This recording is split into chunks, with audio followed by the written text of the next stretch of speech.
नमस्कार करने से सर्व पापों का नाश हो जाता है। देवी तुमने पहले हमारे पैरों की तरफ किया था जो मैं सुनाता हूँ। पार्वती जी बोले, हे प्रभु, इस व्रत को मैंने किस लिए किया था वह तुमने लिखा है। तो पर अनेक प्रकार के भक्तिगण रहते हैं, अनेक प्रकार के मृग आदि जहाँ विचरण करते हैं, जहाँ देवता गंधर्व सहित किन्नर आदि सिद्ध जन रहते हैं। गंधर्वगण प्रसन्नता पूर्वक गान करते हैं, पहाड़ों के शिखर कंचन मणि विद्युत आदि से सुशोभित रहते हैं। वह गिरिराज आकाश को अपना मित्र जानकर अपने शिखर रूपी हाथ से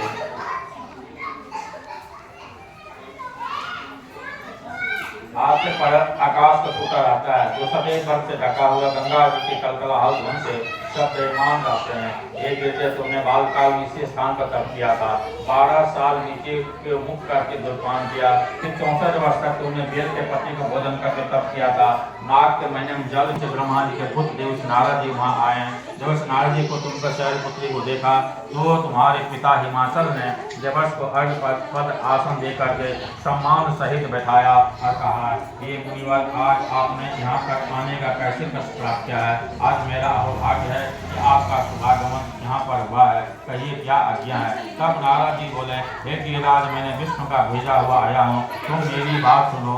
आप अपनी लड़की को उत्तम वरदान करें। ब्रह्मा इंद्र शिव आदि देवताओं में विष्णु के समान कोई नहीं है, इसलिए तुम मेरे मत में आप अपनी पुत्री का दान विष्णु भगवान को कर दें। हिमाचल बोली, यदि भगवान वासुदेव स्वयं ही पुत्र ग्रहण करना चाहते हैं तो फिर इसी कार्य के लिए मेरा आपका आगमन हुआ है, तो यह मेरे लिए गौरव की बात है, मैं अवश्य ही उन्हीं को दूंगा।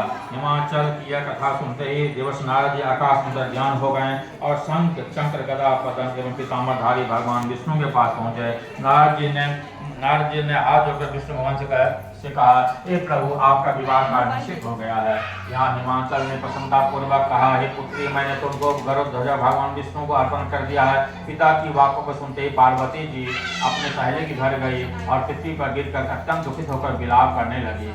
उनको विलाप करते हुए देखकर सखी बोली, हे देवी, तुम किस कारण से दुख पाती हो वो मुझे बताओ, मैं अवश्य तुम्हारी इच्छा को पूर्ण करूंगी। तब पार्वती जी बोली, हे सखी, सुन, मेरी जो मन की अभिलाषा है अब वह मैं तुम सुनाती हूँ। मैंने महादेव जी का बढ़ना चाहते हूँ, इसमें संदेह नहीं है। इस कार्य तुम पिताजी ने बिगाड़ना चाहा, इसीलिए मैं अपने शरीर का त्याग करूंगी। तब पार्वती के इन वचनों को सुनकर सखी ने कहा, हे देवी, जिस वन को पिताजी ने न देखा हो तुम वहां चली जाओ। तब हे देवी पार्वती जी, तुम उस अपनी सखी का हुआ वचन सुनकर ऐसे वन में चली गई।